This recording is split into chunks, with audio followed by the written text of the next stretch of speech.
Uma boa tarde a todos. Estamos aqui juntos para mais uma live, um podcast do programa de Extensão em Saúde Digital da UFAM.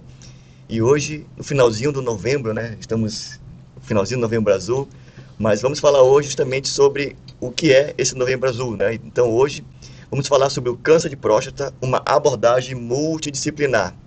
E temos aqui mais uma vez, né, conosco, é um prazer encontrar novamente, doutora, a doutora, a doutora Guedes, né, que está conosco aqui para justamente falar sobre a área clínica, sobre o câncer de próstata, né? E também temos aqui o enfermeiro André Moisés, né, que está conosco aqui pela ciência para também explicar essa atenção primária. A doutora Débora Guedes, ela já está conosco aqui, ela é médica formada pela UFAM, cirurgiã geral do Exército, auditora em serviço de saúde pelo Albert Einstein e atualmente residente de urologia no HUGV UFAM. E nosso outro convidado, o enfermeiro André Moisés, ele é mestre em terapia intensiva, enfermeiro do FMOAN, da Fundação EMOAN, e crucialmente responsável técnico do Distrito de Saúde Leste da Censa, nas pastas Saúde do Homem, Saúde Nutricional e Nudron. E hoje nós vamos falar justamente sobre essa parte clínica, os hábitos, o acesso e a atenção primária com relação a esse nosso Novembro Azul, né? Então, doutora Débora, começando pela senhora, né? Eu queria que nos dissesse o que a clínica médica nos diz da importância desse diagnóstico precoce, né? E o que é justamente esse diagnóstico, e o enfermeiro André pode nos explicar também qual é o grande desafio de fazer o homem procurar a saúde lá na porta da UBS, né? Então, doutora Débora. Mais uma vez, obrigada pelo convite, né? A gente está no segundo ano fazendo esse podcast sobre o Novembro Azul, trazendo esse assunto do câncer de próstata, que hoje é o segundo câncer que mais afeta os homens no mundo todo, né? O primeiro lugar é o câncer de pele, mas em segundo lugar é o câncer de próstata. Então, é uma doença silenciosa, uma doença que ela cresce e se desenvolve sem sintoma. Então, daí a importância de tentar trazer esse homem para perto da gente, na unidade básica, fazendo seus exames de rotina, seu check-up anual, e dentre eles, o check-up da próstata também, quando na idade certa para fazer. Para a gente tentar pegar o mais possível cedo, né, para que a gente possa tratar e curar esse homem. Enfermeiro. É um prazer pelo convite, é a primeira vez que eu compareço esse podcast.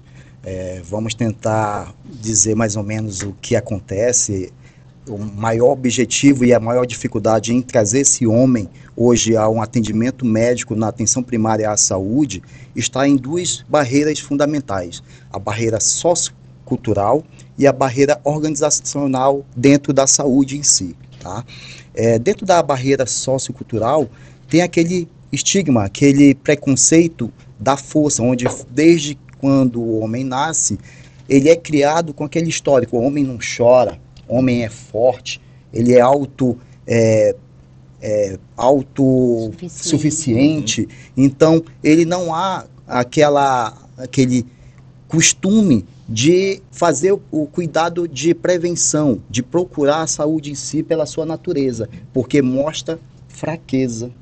Então tem esse primeiro ponto de preconceito que tem que mudar dentro da sociedade em relação ao cuidado do homem em si, tá? Outro ponto fundamental também é o medo do diagnóstico. O homem tem medo de descobrir uma doença, então ele procura os escapes. Ele procura, não, eu vou tomar um chá, eu vou ali na farmácia, o farmacêutico vai me passar um remédio. Ele procura aquela situação de cuidado imediato, passar aquela dor. E ele só faz essa procura quando a dor é insuportável ou quando impossibilita ele de ir ao trabalho. Então, são pontos fundamentais que impedem isso dentro da cultura da sociedade em si, tá? Outro ponto, lógico que sempre tem os defeitos, é a parte organizacional. Hoje nós temos, dentro da atenção primária, a gente já está tendo o cuidado de fazer um fluxo de atendimento ao homem, principalmente agora, no mês que a gente faz essa alusão, tá, à saúde do homem, a gente cria um atendimento exclusivo, onde tem o dia D de atendimento ao homem, desde o odontólogo, enfermeiro, nutricionista, médico, professor de educação física, a parte da equipe multi em si, visa o atendimento e fazem aquela busca ativa ao homem nesse período agora de Novembro Azul, tá? E está sendo trabalhado já também, fora desse mês, a inclusão do fluxo de atendimento normal ao homem em si, não somente buscando a mulher, a criança, o idoso, não botando de lado isso aí, quebrando esse estigma também. Muito obrigado. E com relação agora, doutora, eu sei que falamos muito sobre próstata, né, câncer de próstata, já é algo que as pessoas está bem na mídia, mas muita gente ainda desconhece o que é o câncer de próstata, né? E o que é que define câncer de próstata, o que diferencia de outras doenças e quais são esses sintomas iniciais? A gente precisa lembrar o que é a próstata, né? A próstata ela é um órgãozinho pequeno, em forma de nós, que fica perto da bexiga. Dentro dela passa o canal da urina e passa também, desembocam os ductos ejaculatórios. E ela produz esse líquido que vai ajudar o sêmen, ajudar os espermatozoides a chegarem e fecundarem, né, propriamente dito, o óvulo, quando tiver a relação sexual. Então, a próstata, ela faz parte da vida do homem, faz parte da ejaculação, então faz parte desse líquido ejaculatório. E ela é totalmente dependente de hormônio, totalmente dependente da testosterona. E o crescimento dela se dá por causa da testosterona. E por vários motivos, sejam eles genéticos, sejam motivos do ambiente, obesidade, síndrome metabólica, defeitos ali na replicação do DNA, né? Alguns erros que acontecem durante a vida do homem. Essas células podem se alterar a forma como elas crescem, alterar a forma como elas se replicam. E nessa alteração, algumas mutações acontecem, elas se crescem, se reproduzem desorganizadamente e acabam aparecendo as células cancerígenas, que é o tumor da próstata, né? Que é o câncer da próstata. Então, é uma doença grave, porque é um câncer, que pode ser localizada e ela pode acabar se estendendo. A gente sempre diz que o câncer da próstata não dá sintoma, porque quando é uma nós, tem áreas diferentes ali dentro daquele órgão. Então, a área onde geralmente o câncer aparece não é a que está perto de onde o homem urina, onde ele desencadeia a micção. Então, ele não dá sintoma. Ele vai crescendo o tumor para fora. Não dói, não arde, não causa alteração na ejaculação, que é o que o homem às vezes mais se preocupa. Os sintomas, quando acontecem, é do crescimento benigno da próstata, que é do famoso HPB, da próstata grande. Esse sim, ele cresce no miolo da próstata, né? Então, é esse que o sintoma que o paciente vai mais se incomodar, que é aquele jato fraco, é aquele esforço, aquela força que ele faz para começar a urinar, é aquele levantar várias vezes à noite. Então, isso tudo é sintoma da próstata grande. Mas o câncer de próstata não dá sintoma. Por isso, a importância do rastreio. Por isso a importância do toque e do PSA, porque esses são sinais que a gente vai ter durante o rastreio de que pode estar alguma coisa alterada. Um PSA mais aumentado, um toque diferente. Quando a gente fala de toque, faz parte do exame físico. É desconfortável, né? É ruim de se conversar sobre isso, mas faz parte do exame físico do médico urologista. Então a gente faz, é um exame que demora ali 30 segundos, 20 segundos, é super rápido. Eu não vou dizer que é indolor, porque às vezes tem paciente que tem dor, às vezes pela contração que faz muito na hora do exame, às vezes por alguma outra alteração, uma inflamação na próstata pode causar dor no toque, mas é um exame rápido, né, que tem um certo desconforto, mas que a gente consegue detectar lesões pequenas no exame físico. A doutora falou sobre os aspectos também genéticos que influenciam, né, mas também existem alguns fatores também de risco que imutáveis, né, que estão sempre presentes, que podem contribuir para que esse câncer na próstata surja com mais facilidade, né? E quais são esses fatores? Sim, os dois principais fatores que a gente tem é a idade. Então, quanto mais velho o homem, mais chance ele tem de ter câncer de próstata, e a raça. A raça negra hoje está muito ligada ao câncer de próstata por fatores que a gente não conhece muito bem, mas a gente sabe que a raça negra tem maior incidência do câncer de próstata. Então, esses dois são os principais fatores que a gente tem imutáveis. Uhum. Então, eu estou um pouquinho fora desse... um pouquinho no outro lado. Né? Mas já estou entrando no fator idade, né? Os 50 estão chegando aí e eu vou começar a me preocupar já, né? E com relação à doutora, com relação ao rastreamento clínico, né? Justamente a doutora falou que é importante para esse diagnóstico precoce, né? Você pode me explicar o que é o PSA e o toque retal e por que esses exames nós queremos que um dia o exame de toque retal não aconteça, mas por que ainda é necessário hoje, né? O PSA, ele é uma enzima, uma proteína que é produzida, 95% dele é produzido somente na próstata. Então, qualquer alteração que a próstata tenha de produção, de quantidade de produção dessa proteína na glândula, ela vai ser percebida no exame de sangue. Então, quando eu tenho um câncer de próstata, a função dessas células está mais ativada. Então, a próstata está produzindo mais proteína prostática específica, que é o PSA. Então, é por isso que ele aumenta no sangue. É por isso que a gente precisa acompanhar esse PSA. E o toque retal, ele é um exame, como eu já disse antes, ele é exame físico, então não tem custo, né? Não tem fila de espera, ao contrário, por exemplo, a ressonância. Hoje em dia a gente tem a ressonância do nosso lado para fazer diagnóstico de câncer de próstata, apesar dele não ser recomendada como padrão, mas é um exame que a gente pode lançar mão, só que é um exame que tem um custo, que ela tem uma fila para ser feita e que nem sempre ela é o mais ideal. Então, a Sociedade Brasileira de Urologia frisa a importância do PSA, que é um exame de sangue, e do toque, que é um exame físico, que a gente faz ali na primeira consulta e a gente já consegue ligar um alerta pra gente muito mais fácil. A gente sabe que com relação ao câncer, quanto mais precoce o diagnóstico, melhor o tratamento, né? Com certeza, e quando a gente fala de câncer de próstata, isso é, assim, fundamental. Um câncer de próstata diagnosticado no início, a gente trata com cirurgia e radioterapia e o paciente fica a vida toda. Muito provavelmente a vida toda sem ter algum tipo de recidivo. Quando o câncer de próstata ele já se torna metastático, já se torna avançando, ele cresce tanto que eu não consigo mais operar, que eu não consigo mais fazer radioterapia, aí eu vou lançar mão de quimioterapia, vou ter que fazer um bloqueio hormonal naquele paciente. Então, as funções viris do homem vão decair. Coisa que com a cirurgia e a radioterapia, as chances eram muito menores, né? Então, a importância da detecção precoce em qualquer tipo de câncer, e principalmente quando a gente fala do câncer de próstata, é fundamental. Com relação a a diagnóstico precoce, nesse fluxo todo, então eu queria que o enfermeiro André, que como responsável técnico da ciência na saúde do homem, ele explicasse qual é o fluxo do paciente no atendimento na UBS, né, na atenção primária, e como é que ele deve fazer depois, o caminho que ele vai seguir a partir daí. Ok. O fluxo ele já está criado já há um tempo. Já tem esse fluxo de atendimento onde ele vai passar por uma triagem, tá? Onde dentro da triagem a gente não vai captar somente a questão do câncer de próstata. Lembrando que esse mês ele é alusivo ao câncer de próstata. Porém, tem as outras patologias que influenciam e vivem ao redor da saúde do homem, que é o que a gente está tentando mudar.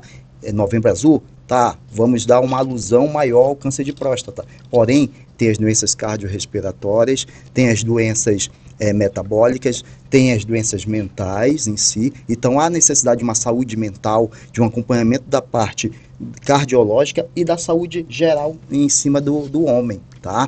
Imunização é fundamental. Então, dentro do fluxo da atenção primária, a gente vai fazer a triagem verificando desde a imunização se o cartão de vacina está em dias, tá? Onde ele passa por uma avaliação da enfermagem e posteriormente do médico, dependendo da necessidade, fazendo a solicitação dos exames de check-up, tá? Onde tem os exames de check-up de rotina, como tem para a saúde da mulher, como tem para a saúde da criança, como tem para a saúde do idoso. Nós temos essa rotina normal. É passado pelo médico, ele solicita os exames de rotina, que são realizados com retorno com o atendimento da atenção primária. Tá? Então, ele atende não somente essa questão do câncer de próstata, né? Não, é verificado tudo que, né, envolve todos os indicadores, todas aquelas situações que podem envolver o usuário. E uma coisa que eu queria frisar é que, assim, o Novembro Azul, ele surgiu com uma campanha mundial de conscientização de câncer de próstata, mas hoje a gente vê que ele tomou, de fato, uma dimensão muito maior. Hoje, o nosso objetivo é trazer o homem, como o enfermeiro falou, para cuidar da saúde. E, assim, esse encarte da Sensa, né, produzido pela Sensa, está muito bom. Eu estava dando uma lida, porque, de fato, ele faz um aparato, né, um aparato de todas as patologias que podem estar relacionadas ao homem. E Isso que mesmo. muitas vezes o homem não esquece. E o que a gente fala como Sociedade Brasileira de Urologia, quando a gente pensa no Novembro Azul, é de fato, é o nosso momento de trazer o homem para perto da gente. Porque como o enfermeiro abriu brilhantemente, o homem não vai, ele não procura, Não procura. por diversos É um motivos já tabu, citados. é dizendo que é autocuidado, que é forte, que não sente, é viril. Exato. Não é isso. Você tem que criar o hábito saudável e a habitualidade de realizar os exames e acompanhamento regular. Exatamente. Isso é necessário para a gente manter nossa saúde, tá? É. Lembrando e faço ainda um convite a vocês que procurem atenção primária, tá? Façam a sua prevenção, acompanhem a parceira. Poucos homens conhecem que hoje tem o pré-natal do parceiro. Não é só o pré-natal da gestante, e sim o pré-natal do parceiro. É um hábito de ligar, de criar aquele vínculo entre a família que vai se formar por completo. Então, convido vocês que procurem atenção primária, que façam seu autocuidado em si, façam sua prevenção através da saúde. Muito obrigado. Então, é sempre importante, né?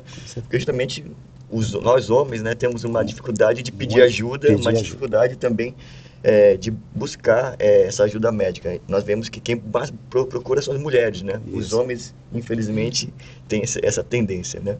E, doutora, uma vez que a suspeita veio da UBS, né? O homem foi lá na UBS, fez todos os exames que o enfermeiro aqui trouxe e foi diagnosticado uma suspeita.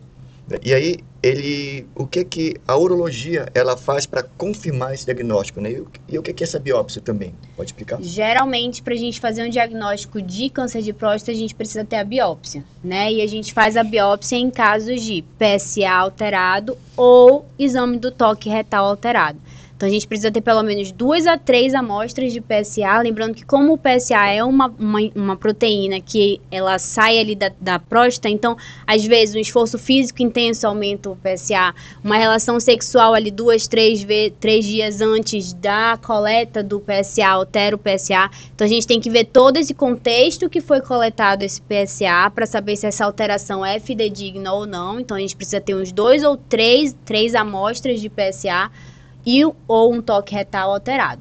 Um desses 2 critérios é indicativo da gente pedir a biópsia. A biópsia ela pode ser feita de 2 formas, ou via transretal ou via transperineal. Hoje no SUS o que a gente oferece é a via transretal, que comparando uma a outra não tem diferença diagnóstica, tem diferença de técnica, de às vezes infecção, uma é um pouquinho maior, outra é um pouquinho menor, mas com relação ao diagnóstico a gente não tem diferença. Hoje os trabalhos mostram que não há diferença entre as duas com relação ao diagnóstico final. Então a gente faz a biópsia e o resultado da biópsia diz pra gente, é câncer ou não é.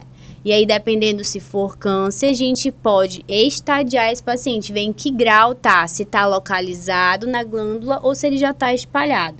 Se ele tiver localizado, aí a gente dá seguimento no tratamento. Na atenção primária, a gente, em cima do que a doutora falou, a gente orienta a realizar o PSA e o exame retal uma vez ao ano, dependendo da faixa etária, como ela falou muito bem. A partir dos 50 anos, uma vez ao ano. Se você tiver o histórico pelo pai ou irmão que até 60 anos tiveram câncer de próstata, esses 50 anos diminui para 45. Aí você, a partir dos 45 anos, você já inicia fazendo o exame de PSA e o toque retal uma vez ao ano. Exatamente. E, doutora, já falou um pouquinho sobre o tratamento, né? Mas aprofundando um pouco mais sobre o tratamento, né? Quais são as principais abordagens hoje e quando são submetidas a cada um desses tratamentos, né? Em que momento ou em que grau de gravidade? Então, quando a gente faz o diagnóstico através da biópsia, a gente vai fazer outros exames também. A ressonância, né, pra gente saber que tamanho que tá aquela lesão. Vai fazer a cintilografia óssea, que vai ver se está espalhado esse câncer de próstata em outras áreas, que é o osso, que é o principal sítio de metástase que a gente tem de câncer de próstata. Se o tumor estiver localizado, a gente consegue tratar com cirurgia. Né? Pode ser cirurgia aberta, cirurgia por vídeo, né? Laparoscopia, que são aqueles pequenos furos na barriga, ou até mesmo por robótica, que a gente não tem no nosso estado ainda. Mas esse é o tratamento, a gente tira a glândula como um todo, tira a próstata como um todo. né? E aí a gente tem as duas principais grandes complicações da cirurgia, né? Que é as temidas, que é a principal da disfunção erétil, porque os nervos que controlam a ereção ficam todos muito juntos à próstata. Então, na hora que a gente vai soltar cirurgicamente, por mais cuidado que a gente tenha, tanto na cirurgia aberta e até mesmo na robótica, pode ter alguma lesão de nervo ali. Às vezes é definitiva e às vezes é temporária. E aí vai de acordo com o segmento, fisioterapia, recuperação pós-operatória, a gente consegue ver esse resultado aí até em 1 ano. E a outra complicação é a incontinência urinária, também por causa de toda a inervação que fica ali grudada na próstata e ela pode ser lesada durante a cirurgia. Então, a principal conduta que a gente tem num tumor localizado é cirurgia ou radioterapia. E se o tumor já estiver avançado, a gente pode lançar mão da quimioterapia ou do bloqueio hormonal, né? Que pode ser feito tanto químico com medicação, quanto cirúrgico com a castração retirada dos testículos, que é o principal órgão que produz a testosterona no corpo masculino. Esse é o caso mais grave, né? São casos mais avançados, né? E falando justamente desse tratamento, né? Então, hoje em dia nós vemos a necessidade de um acompanhamento multidisciplinar, né? Então, assim, queria que tanto a doutora quanto o enfermeiro explicassem ou mostrassem a importância que na UBS a ciência traz, né, com relação a esse acompanhamento multidisciplinar e como que essas múltiplas profissionais podem ajudar no melhor tratamento, no melhor acompanhamento e a importância disso para o paciente que já tem esse diagnóstico de câncer de próstata. Eu acho não, né? A gente sabe que tudo começa na vida como um todo. A gente sabe que saúde não é só ausência de doença. Isso é um conceito que a gente tem que ter muito, muito, muito forte na nossa cabeça. Então, para a gente ter saúde, a gente precisa ter todas as nossas outras áreas. Uma alimentação saudável, um sono tranquilo, né? Um psicológico, uma saúde mental em dia. E aí, quando a gente tem um diagnóstico desse, parece que tudo desaba. Né? A gente sabe, com a gente que dá diagnóstico toda semana praticamente, a gente sabe que mesmo que ele pareça que aquele homem que é forte, pareça que não se abalou, não, tudo bem, vamos tratar, a gente sabe que o psicológico afeta. Então, primeiro de tudo, a gente precisa estar com o corpo muito bem. Então, exercício físico, o educador físico, né? Uma nutrição bem adequada, então preparar aquele paciente nutricionalmente, tanto para um trauma cirúrgico, como um trauma da radioterapia, como a quimioterapia que vai trazer efeitos colaterais. Se o paciente está bem nutrido, que a gente fala de macronutrientes, né? Suplementação, tudo isso que envolve o nutricionista, o resultado dele é bem melhor.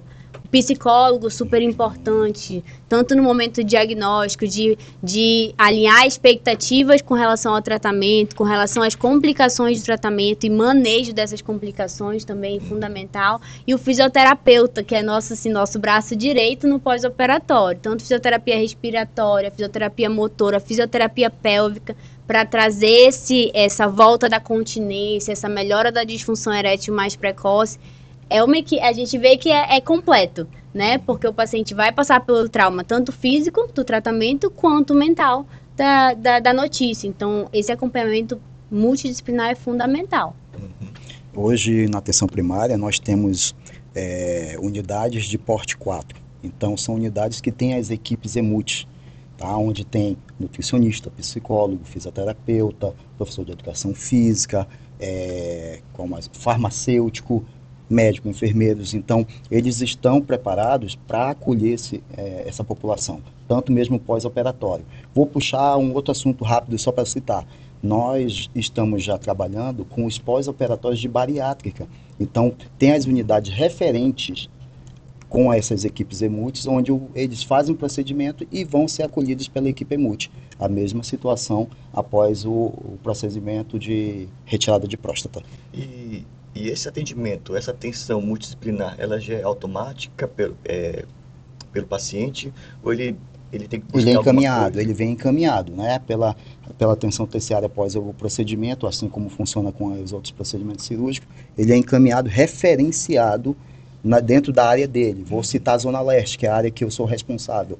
Tem as unidades que são as equipes EMUTs, então ele fica referenciado à unidade mais próxima da casa dele. Então ele não precisa se deslocar para Ele procura a unidade onde tem a equipe multi mais próxima da casa dele. E no meu caso, sendo homem, o que é necessário para eu hoje ou amanhã querer procurar uma atenção primária, seu CPF e comparecer à unidade. Muito bom. Então não tem desculpa para não ser atendido. Não, né? Tem desculpa. Hoje, o cartão do SUS, não. Hoje nós estamos focados no CPF. Você indo com seu CPF, você é atendido em qualquer unidade de atenção primária. E uma coisa assim, né, como urologista ali na ponta da linha, não deixe de procurar atenção primária, porque lá os médicos que saem informados, eles já são capazes de pedir o PSA, às vezes já fazem um toque, às vezes não, às vezes, né, por vários motivos, mas o PSA eles já conseguem pedir, e o PSA já diz muita coisa pra gente, né, e aí chegar no urologista já de posse desses exames é fundamental, né, e ganha tempo, a gente agiliza, porque a gente sabe que é escasso urologista na nossa cidade, e então esse tempo que você ganha, indo já na UBS, fazendo a triagem, não só pedindo PSA, mas pedindo os outros exames, avaliação de síndrome metabólica, diabetes, hipertensão, fazendo todo esse rastreio e chegando, entre aspas, assim, mais redondinho, mais pronto na mão do urologista, já agiliza o processo. Isso mesmo. Então, isso é um apelo para que nós, homens, possamos realmente buscar mais essa... Procurem a prevenção, procurem a saúde. Vamos quebrar esse tabu de dizer que homem não se cuida, tá? Então, homem, cuidar da saúde também é coisa de homem. Então, procurem atenção primária. Nós estamos esperando por vocês. Nós conseguimos aqui abordar todos os temas, né? E, como últimas palavras, né? Eu queria que a doutora e o enfermeiro pudessem fazer, assim, um apelo final para que nós homens possamos buscar, né? E qual é a palavra final de incentivo para que nós possamos ter mais consciência disso? Uma coisa que eu queria só reforçar antes de falar com os homens adultos, é falar com as mães, as mulheres, as cuidadoras. Desde o ano passado, a gente entrou em vigor uma lei federal que institui o Novembrinho Azul. O que é isso? É uma campanha dentro do Novembro Azul de incentivar a saúde masculina desde a infância e adolescência.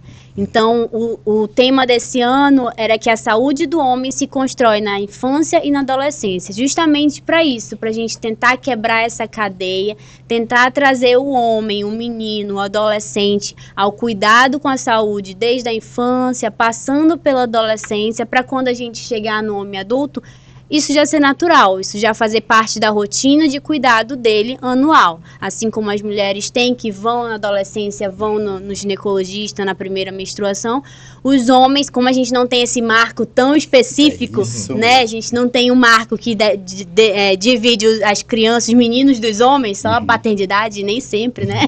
Então a gente não tem esse marco específico. A Sociedade Brasileira de Urologia tem trazido essa demanda com o Novembrinho Azul, para dizer que a gente constrói essa saúde do homem adulto desde a infância e da adolescência. Então, o meu incentivo é você mãe, você cuidadora, você avó, você tia, incentivem as crianças, meninos e adolescentes a procurarem uma unidade básica de saúde, a procurarem uma busca pela saúde, para que a gente torne esse cuidado com a saúde no homem mais natural, né, mais normal, para quando ele chegar na idade adulta, isso já ser comum, isso já ser rotina. E homem, se você tem mais de 50 anos e nunca visitou um urologista, está na hora de fazê-lo, tá? Então, chegou a sua hora, a partir de 50 anos, é obrigatório, pelo menos uma ida ao urologista. E se você tem histórico familiar, pai, de primeiro grau é importante, pai, irmão, tio de primeiro grau, ou é da raça negra, tem que começar o acompanhamento com os 45 anos. Então, muito bom esse apelo, né, aos responsáveis, aos pais, familiares, para mudar essa mentalidade, né, das crianças, dos nossos futuros homens, que possam ter uma mentalidade de autocuidado também. Com certeza. Essa barreira social aí que tem que ser quebrada. Isso aí é uma coisa que vem do berço ao cuidado do homem, de dizer, homem não sente dor, não chora, não há necessidade, é super-homem, não existe isso. Então, foi muito bom a forma de falar em relação a isso, que a gente tem que criar a próxima... a próxima geração, os homens virem com a ideia de autocuidado. Não existe isso, você tem que procurar uma atenção primária, procurar se cuidar, criar aquela rotina de ir ao médico, fazer essa prevenção para evitar as doenças que seguem. E qual o recado final da Secretaria de Saúde para os homens buscarem esse tratamento? A principal é prevenção. Tá? Nós estamos para prevenir. A atenção primária é a base para tudo, a prevenção é a base de tudo. Para a gente evitar UTIs lotadas, hospitais lotados, tem que haver a prevenção. Ela é a base da saúde. E se você não procurar a prevenção, você não vai ter saúde. Bom, então chegamos ao fim de mais uma conversa, né? De mais uma conversa de esclarecimentos, elucidativa, sobre essa questão do Novembro Azul, que não é só sobre câncer de próstata, Não. embora foi o que levou, o que iniciou, mas que abriu os olhos para que o homem possa buscar a se cuidar também, né? A buscar também o diagnóstico precoce para justamente evitar complicações futuras, né? Então, eu agradeço aqui, doutora Débora, enfermeiro André, pela participação aqui, né? E eu passo aqui as últimas palavras de agradecimento a vocês. Então, agradecer mais uma vez o projeto, né? Eu acho que essas conversas, elas precisam acontecer de fato para a gente conscientizar e trazer informação e dizer que o consultório do urologista não está aberto só no novembro. A gente está aí os 12 meses do ano, então procure se cuidar, como o enfermeiro já falou, que a saúde a gente constrói no dia a dia. E estamos com as portas abertas na atenção primária em toda Manaus para vocês. Sejam sempre bem-vindos, obrigado mais uma vez pelo convite. Muito bom participar, isso aí ajuda a gente a contribuir com as informações de como funciona e como é para ser feito a prevenção em si na saúde. Obrigado, tá? Então o recado está dado, né? O novembro é agora, mas a doença não espera o novembro para acontecer. Ela vai acontecer em janeiro, em fevereiro. Então esse é o mês da conscientização, mas o diagnóstico, a procura é o ano todo, né? Exatamente. Então muito obrigado. Nos vemos novamente.